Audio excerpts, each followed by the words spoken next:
They say that starting is the hardest part. It took me a couple of years before I was able to get my first property. Going from 0 to 1 is probably the hardest thing you could do. But helping you with this is one of my goals. So what we want to do is make sure that you've got the accurate information you need to invest in UK property today. You need to start with the end in mind. And the way to do this is using SMART goals. That means specific, measurable, attainable, relevant, and time-based goals. All of these aspects of setting your goals are going to be crucial for you in the long term. Subject to satisfactory inspection. So what that means is that when you get to the property, you're going to have a look at a bit of an inspection, but you're going to make the offer over the phone with the agent, and then you're just going to view the property, see if everything's all right. And if it's not, obviously you can then renegotiate because what you've seen hasn't really stacked up to what they've showed you. So that's fair enough, but obviously it's really about the integrity, making sure that when you are offering, it's something you're really gonna offer. Because if you go in and then it's like, no, I'm gonna just chip it down 20 grand, that's not really gonna work and you're gonna build up a bad reputation. But if there's something that you can obviously negotiate on, say for example, the boiler's gotta be replaced, and you can go and obviously say something about that, but make sure you're asking some of these typical questions then when you're on the phone, but make those offers subject to satisfactory inspection so that you can go in and make sure you're winning. And a really attractive offer for when you are going directly to the seller is that you can purchase the property for cash.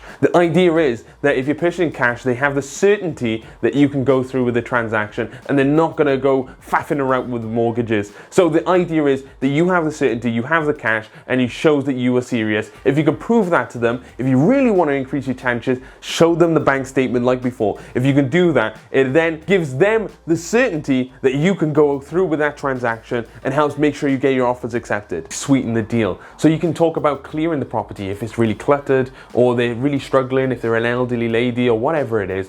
That's what happened to us. It was an elderly lady who had lots of stuff to move. So in order to sweeten the deal and make sure that we got the offer accepted, what we did was offer to clear the property for them. The idea is that obviously they didn't have to go through the stress of all of that, and it's just another thing that we obviously look at is how can we help the most. Maybe that's one of those things that not, on the paper just about making sure that you get the offer, and it's not all about the money. How can you then add, bonuses then to going with you over someone else? But in that time, more deals came up. So in order to us to snowball our efforts and make sure that we were buying as much property as possible, I had the skills, luckily enough, that I could go and then lend money from other people.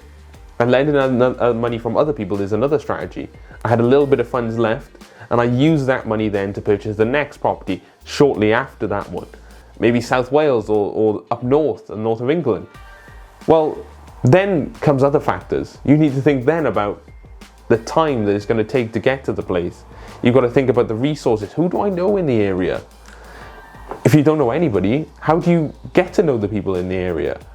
All of these really be understood before you start investing in a particular place.